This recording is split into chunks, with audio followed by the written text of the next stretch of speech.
For years, Hollywood insiders whispered about the icy tension between two of cinema's most enigmatic leading men. Jack Nicholson and Warren Beatty, both notorious perfectionists, both magnetic forces who commanded every room they entered, both men who seemed to orbit the same galaxy of starlets, directors, and Oscar campaigns. The rumors suggested a rivalry so intense it could freeze the California sun. But what really happened between these titans of the silver screen? After years of carefully crafted silence, Jack Nicholson has finally decided to set the record straight. The story begins in Neptune, New Jersey, where young Jack Nicholson learned early that charm and cunning could open doors that talent alone might not. Born to a teenage mother he believed was his sister, for the first 37 years of his life, Jack discovered that reinvention wasn't just possible in Hollywood, it was essential. His childhood was spent in the cramped quarters above his grandmother's beauty parlor, where the scent of permanent wave solution and hairspray became his earliest sensory memories. Even then, Jack possessed that trademark grin, equal parts invitation and warning. The young Nicholson showed early signs of the restless intelligence that would define his career. In high school, he wasn't the star athlete or the class president, but he was the kid who could make anyone laugh and somehow talk his way out of trouble. His teachers noticed something different about him, a combination of sharp wit and emotional depth that seemed beyond his years. He participated in school plays, not because he dreamed of stardom, but because he enjoyed the process of becoming someone else entirely. After high school, Jack drifted west like so many dreamers before him, landing in Los Angeles with little more than ambition and an uncanny ability to read people. He started at the bottom, working as an office boy at MGM, but his real education came in the B-movie trenches of Roger Corman's operation. Those early years grinding out low-budget horror flicks and biker films taught him something invaluable: how to find truth in even the most ridiculous material. Films like The Little Shop of Horrors and The Raven might not have been prestigious, but they gave Jack the freedom to experiment and fail without the pressure of big-budget expectations. During those lean years, Jack survived on charm, talent, and an unshakable belief that his moment would come. He shared apartments with struggling writers, worked odd jobs between roles, and spent countless hours studying the craft of acting.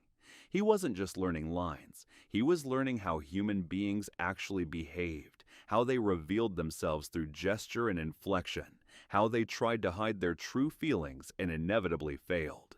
The breakthrough came with Easy Rider, where Jack's supporting role as the boozy lawyer George Hansen earned him his first Oscar nomination and announced to the world that a new kind of movie star had arrived. This wasn't the square-jawed hero of yesterday. This was something rawer, more dangerous, more real. The performance had an electric quality that seemed to leap off the screen, and suddenly everyone in Hollywood wanted to know who this Jack Nicholson was. But Jack understood that one great role doesn't make a career. Consistency and choices matter more than lightning in a bottle moments. But it was 5 easy pieces that truly established Jack as an actor of extraordinary range and intensity. His portrayal of Bobby Dupuy, the oil rig worker fleeing his classical music past, revealed depths that surprised even seasoned industry observers. The famous diner scene, where Jack's character explodes at a waitress over a simple order, became an instant classic, showcasing his ability to find volcanic emotion in everyday moments. Critics began using words like authentic and magnetic to describe his screen presence, but Jack knew the real secret was preparation and instinct working together. The role required Jack to master classical piano pieces, to understand the world of serious musicians, and to find the emotional truth of a man caught between two incompatible versions of himself. He spent weeks preparing, not just learning the technical aspects of the character, but understanding the deeper psychological currents that drove Bobby's self-destructive behavior. This commitment to total immersion would become Jack's trademark approach to every significant role. Carnal knowledge paired Jack with his longtime friend Art Garfunkel in a Mike Nichols film that explored the darker aspects of male relationships and sexual politics. Jack's performance as Jonathan, a man whose charm masks deep-seated misogyny and emotional emptiness, demonstrated his willingness to play unsympathetic characters without trying to make them likable. The role required him to access uncomfortable truths about masculine behavior, creating a character who was both despicable and tragically human. One afternoon on the set of Chinatown, Jack stood in the sweltering Los Angeles heat, the smell of dust and prop department cigarettes heavy in the air, while director Roman Polanski adjusted his approach to the iconic "she's my sister, she's my daughter" scene. Jack understood intuitively that great acting wasn't about hitting your marks. It was about living truthfully in imaginary circumstances, even when those circumstances involved having your nose sliced open with a knife. The film became a masterpiece of neo-noir, with Jack's private detective Jake Gittes serving as the moral center of a corrupt world. The momentum continued building through the 70s.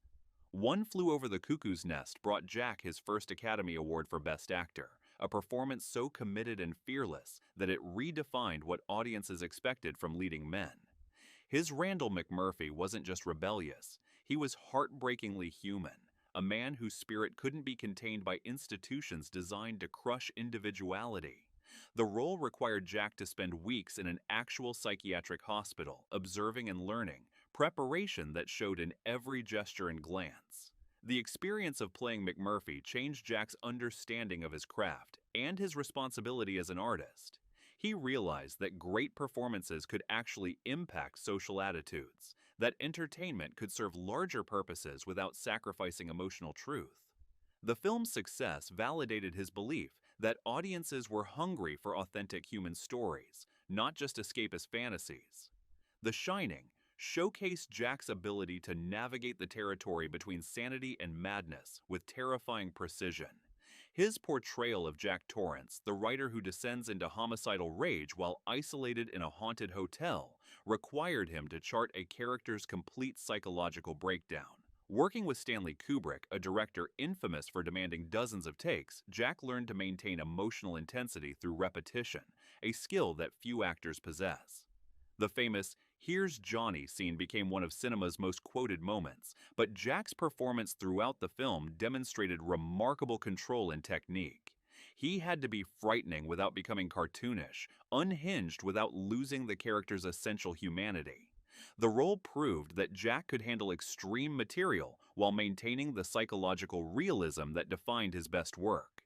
Terms of Endearment showcased yet another dimension of Jack's talent, proving he could navigate comedy and pathos with equal skill. His supporting actor Oscar for playing the irascible former astronaut Garrett Breedlove demonstrated remarkable versatility. Here was an actor who could shift from intense drama to romantic comedy without losing an ounce of authenticity. The role also revealed Jack's generous spirit as a scene partner, elevating every actor who shared the screen with him.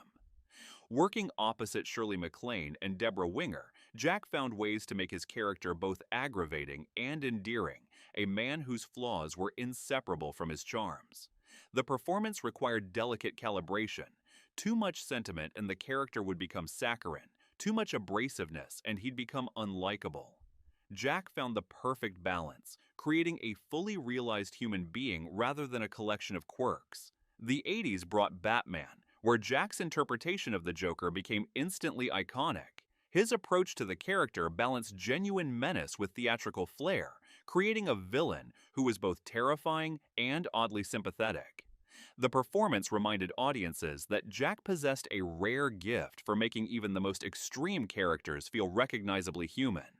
Behind the white makeup and purple suit was an actor who understood that the best villains believe completely in their own twisted logic. The role came at a time when superhero films were still finding their voice, and Jack's Joker helped establish the template for complex comic book antagonists. He brought the same psychological depth to the Joker that he'd brought to all his great characters, finding the wounded child beneath the homicidal maniac. The performance influenced an entire generation of actors approaching similar material. Prezi's Honor reunited Jack with director John Huston in a black comedy about mob assassins who fall in love. Jack's Charlie Partana was both deadly professional and hopeless romantic, a combination that required careful balancing. The film allowed Jack to explore his gift for comedy while maintaining the edge that made him compelling in dramatic roles. A Few Good Men delivered another memorable Jack Nicholson moment with Colonel Jessup's explosive courtroom confession. "You can't handle the truth" became a cultural touchstone, But the scene's power came from Jack's complete commitment to the character's warped sense of honor and duty. He approached the role with the same meticulous preparation that marked all his great performances, finding the wounded pride beneath the military bluster. The courtroom scene required Jack to build to an emotional crescendo while maintaining the character's intelligence and conviction. Jessup wasn't simply evil. He was a man who believed completely in his own moral framework, even when that framework justified terrible actions. Jack's performance made the character's final breakdown both shocking and inevitable. As good as it gets earned. Jack his third Oscar, this time for playing an obsessive-compulsive romance novelist who discovers that human connection might be worth the risk of vulnerability. The performance required him to balance comedy and drama while making a potentially unlikable character genuinely sympathetic. Jack's Melvin Udall was prickly and difficult, but underneath the neuroses was a man desperate to connect with others despite his fears. The role demonstrated Jack's continued evolution as an actor, his willingness to explore different facets of human behavior without repeating himself. Working with Helen Hunt and Greg Kinnear, he created a character whose growth felt earned rather than imposed, showing how genuine change requires both courage and compassion. Throughout his career, Jack developed a reputation as Hollywood's most dedicated partygoer, but this social persona masked a serious artist who approached each role with scholarly intensity. He read voraciously, studied human behavior obsessively, and never stopped learning about his craft. His home became a legendary gathering place for writers, directors, and fellow actors who appreciated his combination of intellectual curiosity and infectious enthusiasm for life. One evening at his Mulholland Drive compound, the scent of jasmine and cigarette smoke mixing in the warm California air, Jack would hold court with some of the industry's most creative minds, discussions ranging from method acting techniques to the philosophy of comedy. These gatherings weren't just social events. They were informal masterclasses where ideas were exchanged and artistic collaborations were born. Jack's approach to fame was distinctly different from many of his contemporaries. He embraced the public aspects of stardom without losing his essential authenticity. He understood that audiences wanted to see the real person behind the performances, not a carefully manufactured image. This openness made him beloved by fans and respected by colleagues, but it also made him vulnerable to misinterpretation and gossip. But as Jack's star continued rising through the decades, another force was ascending the Hollywood hierarchy with equal determination and considerably more calculation.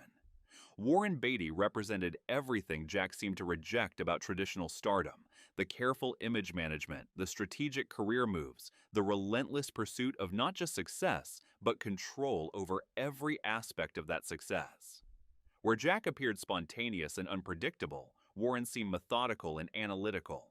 The two men moved in the same circles, competed for the same roles, dated the same women, and attended the same premieres. Yet they maintained a cordial distance that industry observers found telling. Was this simply mutual respect between equals, or was there something deeper? A fundamental incompatibility between two very different approaches to fame and artistry? Those who knew both men began noticing the subtle ways they seemed to orbit around each other without ever quite connecting, like binary stars held apart by invisible forces. The tension became more noticeable during the late 70s, when both men were at the absolute peak of their powers and influence. Hollywood parties would buzz with speculation about which projects they might both be considering, which directors preferred working with whom, whether their different approaches to the business created natural friction. Some insiders suggested that their contrasting styles reflected deeper philosophical differences about what it meant to be an artist in commercial entertainment. What made the alleged rivalry particularly intriguing was how it reflected broader questions about masculinity and success in American culture. Jack represented one model, the charismatic rogue who lived by instinct and emotion, while Warren embodied another, the calculating strategist who planned every move.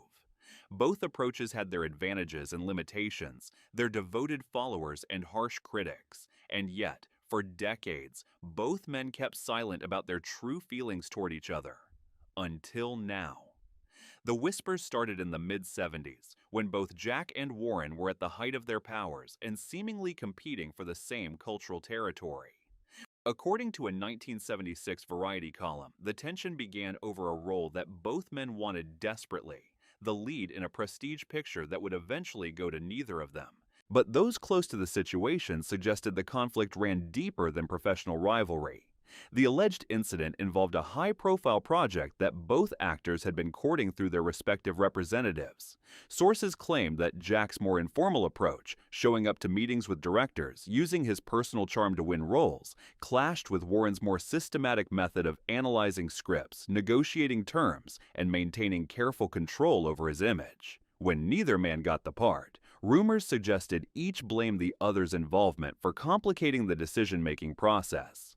Critics at the time noted the stark differences in their public personas.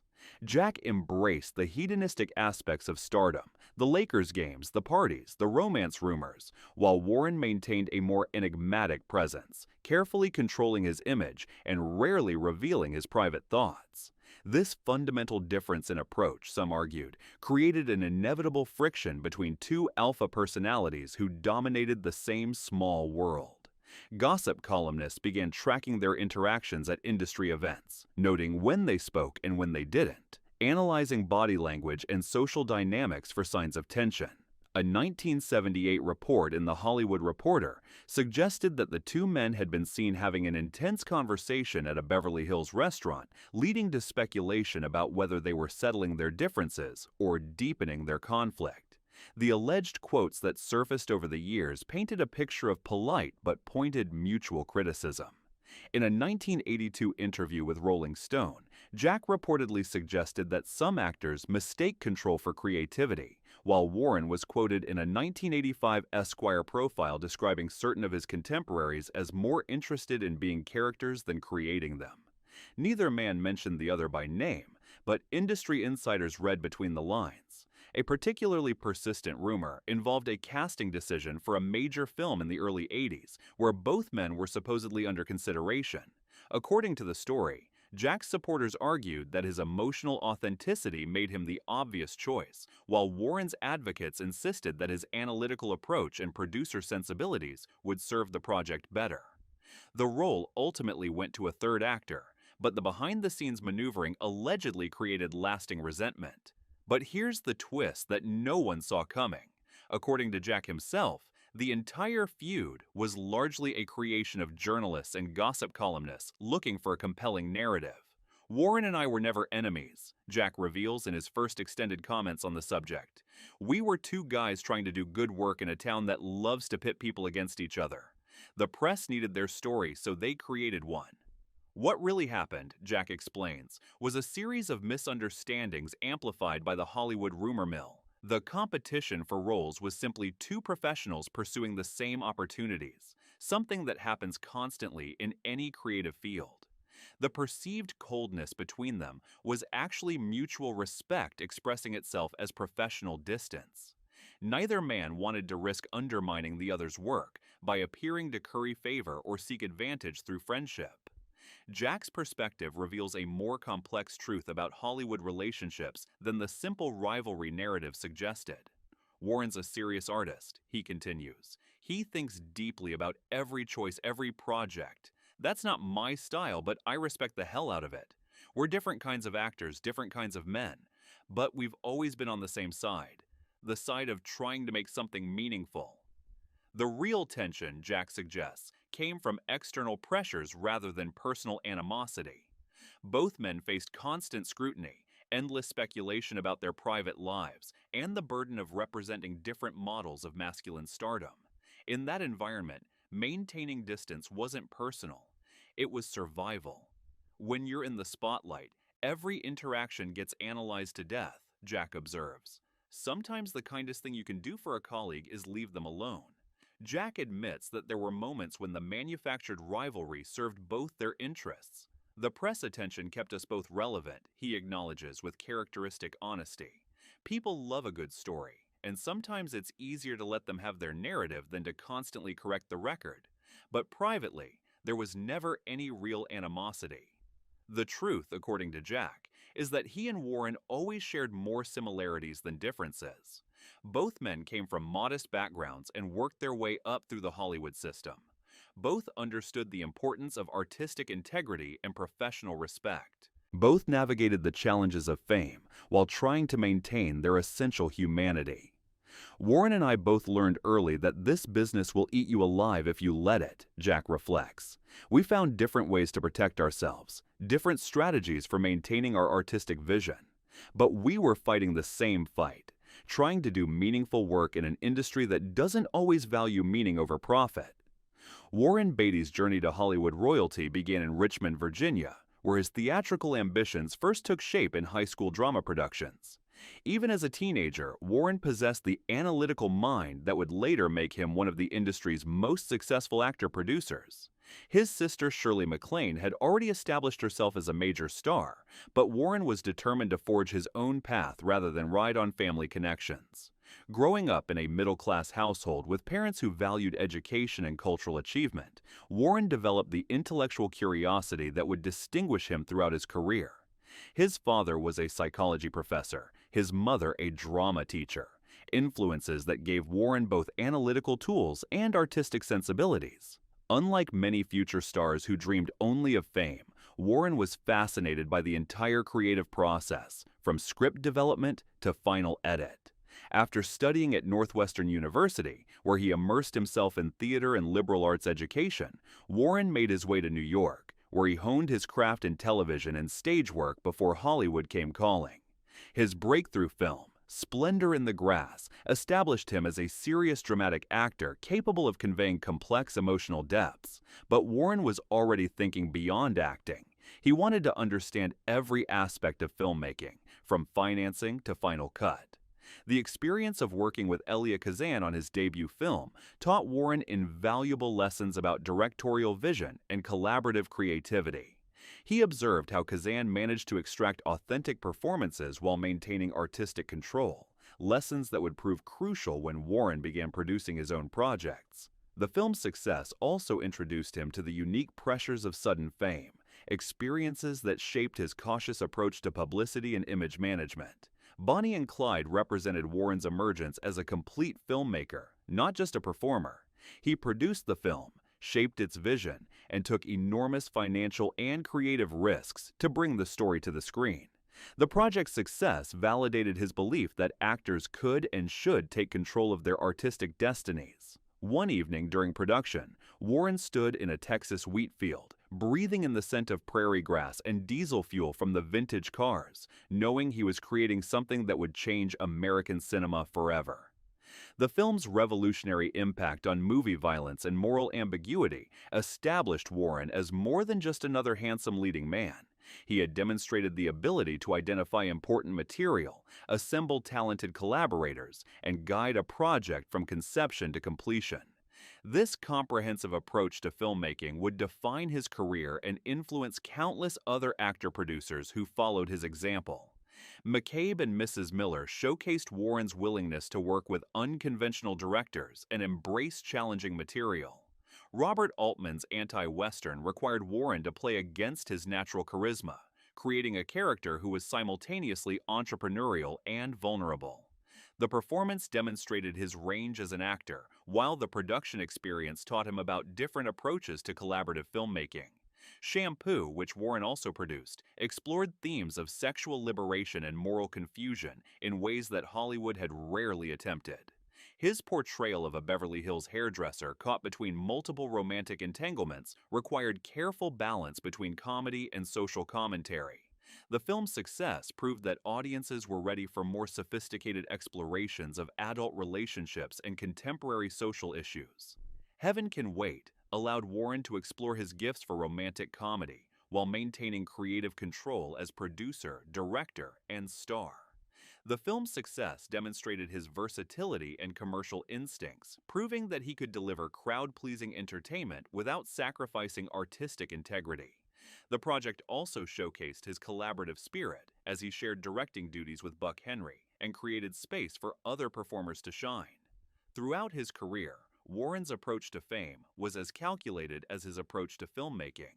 He understood that mystery was more powerful than accessibility, that selective availability made each public appearance more significant. This strategy served him well throughout a career that included acclaimed performances and productions, but it also contributed to perceptions that he was aloof or calculating, when in reality he was simply protective of his privacy and serious about his craft. Reds represented the culmination of Warren's artistic ambitions, an epic biographical film about American communist John Reed that he produced, directed, and starred in. The project took years to develop and required enormous personal and financial commitment. Warren's dedication to historical accuracy and political complexity resulted in a film that was both entertaining and educational, demonstrating that commercial cinema could tackle serious subjects without talking down to audiences. The aftermath of Jack's revelations has shifted how Hollywood views both men and their long careers. Rather than rivals locked in bitter competition, they emerge as complementary figures who chose different strategies for navigating the treacherous waters of stardom. Jack's approach, open, spontaneous, emotionally available, created one kind of lasting appeal, while Warren's more controlled analytical method achieved different but equally valid artistic goals. Their influence on subsequent generations of actors cannot be overstated. Jack's emotional fearlessness and commitment to truth and performance inspired countless actors to take greater risks, while Warren's model of actor as auteur showed that performers could maintain creative control without sacrificing artistic integrity. Together, they represent the range of possibilities available to serious artists working within the commercial film industry. The cultural impact extends beyond their individual achievements to the broader question of how we understand celebrity and artistic success. Both men proved that longevity in Hollywood requires more than charisma or talent. It demands intelligence, adaptability, and an unwavering commitment to the craft of storytelling. Their careers demonstrate that there's no single path to lasting artistic achievement. Modern actors studying their approaches can learn valuable lessons about balancing personal authenticity with professional strategy. Jack's example shows the power of emotional honesty and fearless commitment, while Warren's career demonstrates the importance of creative control and long-term thinking. Both approaches require tremendous discipline and self-knowledge, but they offer different routes to meaningful artistic achievement. Perhaps most importantly, their story offers a lesson about the dangers of accepting surface narratives about complex relationships. The supposed feud between Jack Nicholson and Warren Beatty was largely a media construction, built on genuine differences in style and approach, but lacking the personal animosity that gossip columnists preferred to imagine. In reality, both men were too focused on their work and too secure in their achievements to waste energy on petty rivalries. The respect they've maintained for each other across 5 decades speaks to their maturity as artists and individuals. They understood that Hollywood was big enough for multiple approaches to excellence, that different styles of creativity could coexist without conflict. Their parallel careers enriched American cinema precisely because they followed distinct visions rather than trying to copy each other's success. Their story also reveals important truths about how the entertainment media shapes public perception of celebrity relationships. The desire for compelling narratives often overwhelms interest in complex realities, creating simplified stories that serve dramatic purposes rather than factual accuracy. Both Jack and Warren learned to navigate this media landscape while protecting their essential privacy and artistic integrity. So there you have it, the truth behind one of Hollywood's most enduring supposed rivalries. Jack Nicholson and Warren Beatty weren't enemies plotting each other's downfall. They were fellow travelers on the difficult journey of artistic excellence, each finding his own way to create lasting, meaningful work. Sometimes the most interesting story isn't the one everyone expects to hear, but the quieter truth hiding behind the headlines. What other Hollywood feuds might reveal unexpected depths when examined more closely? Don't forget to like this video if you enjoyed learning the real story, and subscribe for more deep dives into the untold tales of cinema's greatest legends. Which secret Hollywood relationship should we explore next?